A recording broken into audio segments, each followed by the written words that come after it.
Hi, welcome to சாண்டோவர்ஸ். நான் சாண்டோ. இன்னைக்கு நம்ம பார்க்க போறது வந்துட்டு 9 எபிக் ஃபெயில்டு இன்வென்ஷன்ஸ். அதாவது இதை இன்வென்ட் பண்ணி லான்ச் பண்ணும்போது பயங்கர ஒரு ஹைப்போட லான்ச் பண்ணியிருப்பாங்க. பட் ஆனால் அப்படியே புஷ்ஷுன்னு போயிருக்கும். அந்த மாதிரியான 9 விஷயங்கள் தான் பார்க்க போறோம். வாங்க. நம்பர் 1, கொஞ்சம் வருஷத்துக்கு முன்னாடி உங்களுக்குலாம் ஞாபகம் இருக்கும், கூகுள்ல இருந்து ஒரு இன்வென்ஷன் வந்துச்சு. பயங்கரமான இன்வென்ஷன், இதுதான் ஃபியூச்சர், அகுமெண்டட் ரியாலிட்டி, நம்ம அப்படியே 3Dலேயே எல்லாம் பார்க்கலாம், லைவா எல்லாம் பார்க்கலாம் அப்படின்ற மாதிரிலாம் நிறைய சொல்லிட்டு இருந்தாங்க. என்னதுன்னா கூகுள் கிளாஸ். இந்த கண்ணாடியை போட்டுக்கிட்டாலே நமக்கு ஸ்க்ரீன்ஸ், மானிட்டர்ஸ் எதுவும் தேவையில்ல. லைவா ஒரு ஐபிஎல் மேட்ச் பார்க்கணுமா பார்க்கலாம், இல்லை யூடியூப் வீடியோ பார்க்கணுமா அப்படியே அந்த கண்ணாடி வழியாவே பார்க்கலாம் அப்படின்ற மாதிரிலாம் நிறைய சொல்லிட்டு இருந்தாங்க. பட் ஆனால் இவென்ச்சுவலி என்ன ஆச்சுன்னா, அதோட புவர் டிசைன், கேமரா வந்து எப்பவுமே எல்லாருக்கும் தெரிஞ்சிட்டு இருக்கும். ஸோ பப்ளிக்ல அதை வியர் பண்றப்போ எல்லாருமே ஒரு மாதிரி அன்கம்ஃபர்டபுளா ஃபீல் பண்ணாங்க. அண்ட் நிறைய இடத்துல அந்த கூகுள் கிளாஸை பேன் பண்ணாங்க. கேசினோஸ், பப்ஸ் அண்ட் நிறைய பப்ளிக் பிளேசஸ். என்னதான் அது ஒரு அட்வான்ஸ் டெக்னாலஜி, நல்ல டெக்னாலஜியாவே இருந்தாலுமே மக்கள் அதை பெருசா ஏத்துக்காதனால அது ஒரு டோட்டல் ஃபெயிலியர் ஆயிடுச்சு. 2 வருஷம் முக்கி பார்த்துட்டு கூகுள் அந்த ப்ராடக்ட்டை டோட்டலா க்ளோஸ் பண்ணிட்டாங்க. Number 2, segue.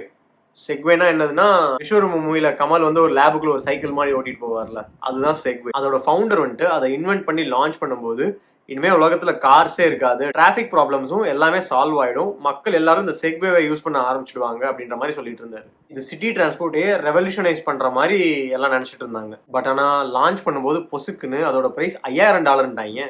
நம்ம தாய் கிழவி படத்துல அவர் சுக்குமல்லி காப்பி கேட்கும்போது அவர் பையன் வந்து போடா வெண்ண அப்படின்பாருல, அதே மாதிரி அந்த 5000 பிரைஸ் அப்படிங்கிறப்ப கஸ்டமர்ஸ் எல்லாம் போயாயோ அப்படின்ட்டானுங்க. வாங்கினவங்களுக்கும் அது பெருசா யூஸ் ஆகல, அவங்க அதை பப்ளிக்ல யூஸ் பண்ணும்போது ரொம்ப ஆக்வர்டாகவும் இருந்துச்சு. இவென்ச்சுவலி அந்த ப்ராடக்ட் வந்து மிகப்பெரிய ஃபெயிலியர் ஆயிடுச்சு. சரி, ஏதாவது அட்வர்டைஸ் பண்ணி அந்த ப்ராடக்டை இன்னும் கொஞ்சம் பெட்டர் பண்ணிடலாம், மக்கள் மத்தியில கொண்டு போய் சேர்த்தரலாம் அப்படின்னு நினைச்சிட்டு இருக்கும்போது அதோட ஃபவுண்டர் ஜிம்மி ஹெசல்டன் செக்வேல போகும்போதே தடுமாறி கீழே விழுந்து இறந்து போயிட்டாரு. நம்ம மக்களுக்கு நெகட்டிவ் சென்டிமெண்ட் சொல்லியா தரணும், அவ்வளவுதான். அதோட அந்த ப்ராடக்டோட லைஃப் முடிஞ்சிருச்சு. நம்பர் 3, இது எத்தனை பேர் பார்த்திருப்பீங்கன்னு தெரியல, பட் ஆனால் நான் சின்ன சின்ன அட்வர்டைஸ்மெண்ட்ல அங்கங்க அந்த டிவி சேனல்ல ஒரு அட்வர்டைஸ்மெண்ட்டாவே ஓடிட்டு இருக்கும்ல, அந்த மாதிரி அட்வர்டைஸ்மெண்ட்ல நிறைய பார்த்திருக்கேன். இதோட பேர் வந்து ஜுசேரியோ.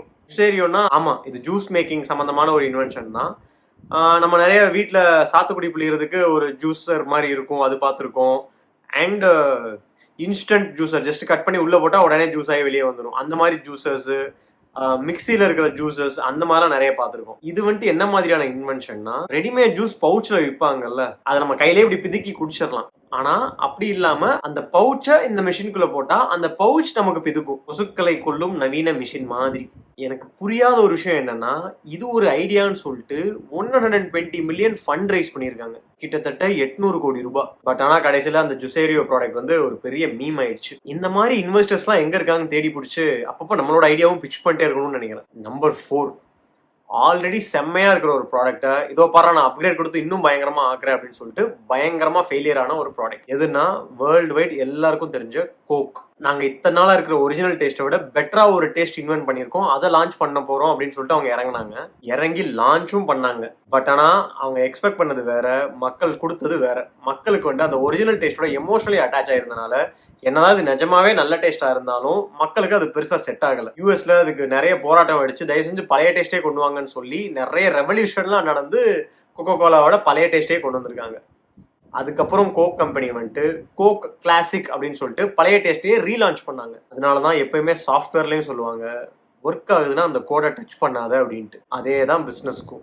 எப்பவுமே ஒரு பிஸ்னஸ்ல, அதுவும் பிராண்ட்ஸ் இருக்கிற பிஸ்னஸ்ல, அந்த ஓனர் அந்த பிராண்டை ஓன் பண்ணவே முடியாது. கஸ்டமர்ஸ் தான் என்னைக்குமே அதை ஓன் பண்ணுவாங்க. ஓனர் வந்துட்டு இதோ நான் இப்போ கொடுக்குறேன்டா என் இஷ்டத்துக்கு அப்படின்னாங்கன்னா கஸ்டமர் அதை அப்படியே ஒதுக்கி வச்சிருவாங்க. கஸ்டமர்ஸுக்கு பிடிக்கலன்னா அது டெஃபினட்டா ஹிட் ஆகவே ஆகாது. Number 5, Microsoft zoom. ஏன்னா இந்த இன்வென்ஷன்லாம் நான் கேள்விப்பட்டதே இல்லை அப்படின்ற மாதிரி இருக்கா. ஆப்பிள் ஐபாட சக்க போர்டு போட்டுட்டு இருந்த டைம்ல நான் ஐபாடே பீட் பண்ற அளவுக்கு இறக்குறேன்டா பாரு அப்படின்னு சொல்லிட்டு எப்பயுமே செம கேவலமா டிசைன் பண்ற மைக்ரோசாஃப்ட் வந்துட்டு ஒரு ப்ராடக்ட் லான்ச் பண்றாங்க. ஐபாட் கில்லராமா. ஐபாட் ஆல்ரெடி பயங்கர ஹிட் ஆகி மக்கள் மத்தியில பயங்கர ப்ராப்ளம் ஆயிடுச்சு, நிறைய பேர் வாங்கி நல்லா யூஸ் பண்ணிட்டு இருக்காங்க. அந்த டைம்ல சம்பந்தமே இல்லாம நானும் இறக்குறேன் அப்படின்னு சொல்லிட்டு ஒரு ப்ராடக்ட், அதுவும் ரொம்ப கேவலமான டிசைன்ல, ஆப்பிள் மாதிரி ஈஸியா டவுன்லோட் பண்ணி ஸ்டோர் பண்ணி பாட்டு கேட்கற மாதிரியான ஈகோ சிஸ்டமும் இவங்களுக்கு கிடையாது. தெரியாத தொழில காலை விட்டு மைக்ரோசாஃப்ட் ஜூன் ஒரு பெரிய டிசாஸ்டர் ஆனதுதான் மிச்சம். தெரிஞ்ச தொழில ஒழுங்கா பண்ணுங்க மைக்ரோசாஃப்ட். முக்கியமான நேரத்துல சாஃப்ட்வேர் அப்டேட் வராம இருந்தாலே மைக்ரோசாஃப்ட் எல்லாருக்கும் பிடிக்க ஆரம்பிச்சிடும் நினைக்கிறேன். நம்பர் 6, இது கண்டிப்பா எல்லாருக்கும் ஞாபகம் இருக்கும்னு நினைக்கிறேன். ஒரு ஃபோன், அந்த 250 ரூபா ஸ்கேம் ஃபோன் கிடையாது, அமேசான் ஃபயர் ஃபோன். ஐஃபோனே பீட் பண்ணுறான் பாடுறான், நான் ஒரு ஃபோனை லான்ச் பண்ணி அப்படின்னு சொல்லிட்டு அமேசான் லான்ச் பண்ணது தான் அமேசான் ஃபயர் ஃபோன். இதில் 3D யூசர் இன்டர்ஃபேஸ் அப்படி இப்படின்னு பயங்கர டெக் கொடுக்க போகிறேன், பயங்கர யூசர் எக்ஸ்பீரியன்ஸ் கொடுக்க போகிறேன் அப்படின்னு சொல்லிட்டு லான்ச் பண்ணாங்க. கடைசியில் பார்த்தா அந்த ஃபீச்சர்ஸ்லாம் யாருக்குமே தேவையே படலை. கடைசியில் 170 மில்லியன் லாஸ் ஆகி அந்த ஃபோன் விற்கிற ஐடியாவே பேக் அடிச்சிட்டாங்க. என்னை கேட்டால் ஆப்பிள் பீட் பண்ணணும்னு ஏதாவது ஒரு கம்பெனி இறங்குதுன்னா ஃபீச்சர்ஸ் நிறைய கொடுக்கக்கூடாது, ஃபீச்சர்ஸை சிம்பிளிஃபை பண்ணணும். அதுதான் ஆப்பிளோட சக்ஸஸே. நம்பர் 7, இதுவும் கோக் மாதிரி நல்லா போயிட்டு இருக்க ப்ராடக்ட்டை நான் புதுசாக ஒன்று லான்ச் பண்ணி இப்போ பாடுறான் என் ஆட்டத்தை அப்படின்ற மாதிரி கிறிஸ்டல் பெப்சின்னு ஒன்று லான்ச் பண்ணுறாங்க. ஆக்சுவலாக எனக்கு ப்ளூ பெப்சி ஞாபகம் இருக்குது, அதை நான் நிறைய வாங்கியும் குடிச்சிருக்கேன். 2003 வேர்ல்டு கப் அப்போ வந்துச்சு. பட் இந்த கிறிஸ்டல் பெப்சி எனக்கு நிஜமாவே ஞாபகம் இல்லை, மேபி யூஎஸ் லெவலில் மட்டும் லான்ச் ஆயிருக்கும் என்னவோ. என்னன்னா கோலா கலரில் இல்லாமல் தண்ணி கலர்லேயே இருக்கும், கிறிஸ்டல் கிளியரா இருக்கும். பட் ஆனால் குடிச்சா கோலா டேஸ்ட். மக்கள் கடையில் போய் வாங்கும்போது அது தண்ணி பாட்டிலா பெப்சி பாட்டிலான்னு கன்ஃபியூஸ் ஆகி அவங்க எக்ஸ்பெக்ட் பண்ண டேஸ்ட்டும் பயங்கரமா மிஸ்மேட்ச் ஆனதுனால ப்ராடக்ட் பயங்கரமா ஊத்திக்கிச்சு. இந்த மாதிரிலாம் யோசிக்க சொல்லி அவங்களுக்கு யார் சொல்லி கொடுத்தான்னு தான் தெரியல. நம்பர் 8, இது இன்வென்ஷன் சொல்றதை விட ஒரு ஸ்கேம்னு சொல்லலாம். தெரானோஸ். எலிசபெத் ஹோம்ஸ் அப்படிங்கிற ஒரு லேடி வந்துட்டு இதை இன்வென்ட் பண்றாங்க. இன்வென்ட் பண்ணி அவங்களோட கிளைம் என்னன்னா, ஒரே ஒரு ட்ராப் ஆஃப் பிளட் போதும், ஆல்மோஸ்ட் எல்லா பிளட் டெஸ்ட்டையும் இந்த டிவைஸ் பண்ணிடும் அப்படின்ற மாதிரி அவங்க சொல்றாங்க. லேப் இண்டஸ்ட்ரியவே ஒரு புரட்டி போட போது மற்ற டிவைஸ் எல்லாம் ஓரம் தள்ளிட்டு இதை மட்டும் வாங்கி வச்சுக்குவாங்க அப்படின்ற மாதிரி எல்லாருமே நினைக்கிறாங்க. அண்ட் அவங்க இந்த இன்வென்ஷனையும் பயங்கர சீக்ரெட்டா மெயின்டைன் பண்ணி கம்பெனியை கிட்டத்தட்ட 9 பில்லியன் வேல்யூவேஷனுக்கு கொண்டு போறாங்க. எவ்வளோனா 900 கோடி. 90 கிடையாது, 900, 900 crores. கடைசியில் லான்ச் பண்ணதுக்கு அப்புறம் பார்த்தா அந்த பிளட் டெஸ்ட் எல்லாமே தப்பா வருது, மிஷின் ஒழுங்கா வேலை செய்யவே மாட்டேங்குது. அதுக்கப்புறம் தான் நிறைய பேருக்கு ஆஹா இவன் நம்மளைய ஸ்கேம் பண்ணிட்டாயான்னு புரிஞ்சு 900 crores இருந்த கம்பெனி 0க்கு வருது. அந்த ஃபவுண்டர் மேல ஒரு கிரிமினல் கேஸும் போடுறாங்க. நம்பர் 9, கோல்கேட்டோட ஒரு மிகப்பெரிய டிசாஸ்டர். கோல்கேட்ல என்னடா இன்வென்ஷன் ஃபெயிலியர், அவங்க டூத் பேஸ்டான விற்கிறாங்க, உப்பு இல்லாம எதுவும் டூத் பேஸ்ட் லான்ச் பண்ணிட்டாங்களா அப்படின்னு நீங்க நினைக்கலாம். ஆனா கிடையாது. அவங்க டூத் பேஸ்ட்டுக்கு பதிலாக ஒரு ஃபுட் ப்ராடக்ட் லான்ச் பண்ணிட்டாங்க, ஃப்ரோசன் லசாங்கா. இவ்வளோ வருஷம் டூத் பேஸ்டாவே பார்த்த பிராண்டு திடீர்னு ஒரு ஃபுட் ப்ராடக்ட், அதுவும் ரெடிமேட், கடையில போய் பாக்கெட்ல வாங்கி அப்படியே திங்கிற மாதிரி அந்த மாதிரியான ப்ராடக்ட் பார்த்தோன்னே மக்களால சைக்காலஜிக்கலி அதை அக்செப்ட் பண்ணிக்க முடியல. கிட்டத்தட்ட அந்த ஃபுட் ப்ராடக்ட்டையும் ஒரு டூத் பேஸ்ட் மாதிரியே பார்த்தாங்க. அதனாலேயே அது டோட்டலா டிசாஸ்டர் ஆயிடுச்சு. இதுக்கு தான் ஒரு ப்ராடக்ட் லான்ச் பண்றதுக்கு ஒரு நல்ல கிராஃபிக் டிசைனர் வேணுங்கிறது. ஒரு கிரியேட்டிவ் கிராஃபிக் டிசைனர்கிட்ட கொடுத்துருந்தா அவன் கரெக்டா கன்வே பண்ணியிருந்திருப்பான். எனக்கு பேஸ்ட் பாக்கெட் மாதிரியே டிசைன் பண்ணதுதான் மிகப்பெரிய பிரச்சனை.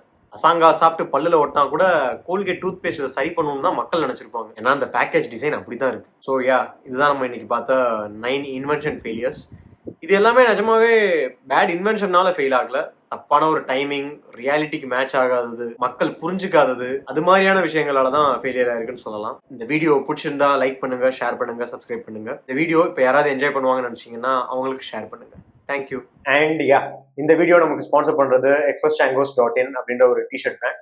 இவங்கள்ட்ட சூப்பர் ரிலேட்டட் ஃபன்னியான டிஷர்ட்ஸ் நிறைய இருக்கும். அண்ட் நிறைய தமிழ் டிஷர்ட்ஸ், ரொம்ப யூனிக்கான தமிழ் டிஷர்ட்ஸ், எங்கேயும் கிடைக்காத டிஷர்ட்ஸ் இவங்கள்ட்ட நிறைய இருக்கும். நீங்க என்ன ஒரு வே ஆஃப் எக்ஸ்பிரஷன் பண்ணணும்னு நினைச்சீங்கன்னாலும், எந்த ஒரு ஸ்டேட் ஆஃப் எக்ஸ்பிரஷன் பண்ணணும்னு நினைச்சீங்கன்னாலும் இவங்கள்ட்ட அதுக்கேற்ற ஒரு டிஷர்ட் டெஃபினட்டா இருக்கும். ஜஸ்ட் ப்ரௌஸ் பண்ணி பாருங்க. நீங்க சாண்டோவர்ஸ் அப்படின்ற கோட் யூஸ் பண்ணீங்கன்னா உங்களுக்கு எக்ஸ்ட்ரா டிஸ்கவுண்ட்ஸ்லாம் கிடைக்கும். ப்ரௌஸ் பண்ணி கோட் யூஸ் பண்ணி சூப்பராக டிஷர்ட்ஸ் வாங்கிக்கோங்க. தேங்க்யூ.